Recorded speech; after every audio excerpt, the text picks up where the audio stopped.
He may have spent more than half of his adult life living in London, but Hugo Lloris is too proud a Frenchman to let any English habits creep into his character. I feel French more than ever, but obviously I respect a lot, the culture, the traditions. In England, two of my kids are born in London, so they are more English than me for sure, and that's something that we will keep all our lives.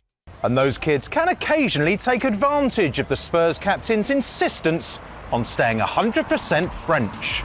To be honest with you, sometimes my girls they play and they talk in English between each other, and sometimes they can go very fast for me. So. This is Lloris's 10th season at Tottenham, having joined on transfer deadline day in August 2012. He spent his first month in the Premier League on the bench before replacing Brad Friedel to keep a largely straightforward clean sheet on his debut. Nearly a decade later, his future's up for debate as he's in the final year of his contract and has fresh competition for his place in the form of Pierluigi Gollini.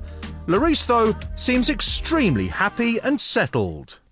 I really feel comfortable in London. It's probably one of the best cities in the world, and there's so much to do, so many things to discover, and you can't get bored, in London. And also what I really like in England is the passion for football. Everywhere in the country, the fans are amazing. Only Harry Kane has been a member of the current first-team squad at Spurs for longer than Lloris, who's now kept more than 125 clean sheets for the club in all competitions. And a wider statistic suggests he might be playing the best football of his career right now, as over the past 3 seasons he's by far the best in the Premier League at preventing expected goals from becoming actual goals. The goalkeeper greeted that suggestion with a rather typical Gallic shrug.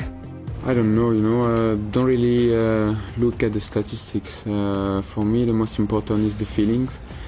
But also there is the personal feeling and the team feeling. And, after a season like last one, it's difficult to enjoy, because there is always some target that you need to reach as a team, and when you don't reach them, it's difficult to enjoy. He will have enjoyed the trip to Wolves, which saw the 34-year-old make Tottenham history by becoming the first Spurs player to make 300 Premier League appearances for the club. Not that he'd have been particularly excited about that, he only cares about his team's results. Honestly, I don't look at the numbers. I will probably enjoy when I get retired, probably. But at the moment, I'm so focused on my career. I'm so focused on my days. Try to prepare myself in the best way, and make sure that I'm ready to compete, and make sure that I'm ready to help the team. It's very hard to tempt Lloris into talking about his own game. He has no interest in reminiscing over famous saves or results, although he does admit retaining very fond memories of the fantastic seasons he had under Mauricio Pochettino while this stunning stadium was being built. But his main focus, what really drives him on, is a determination to lead this club back up to a level where they can compete against the very best for the biggest prizes.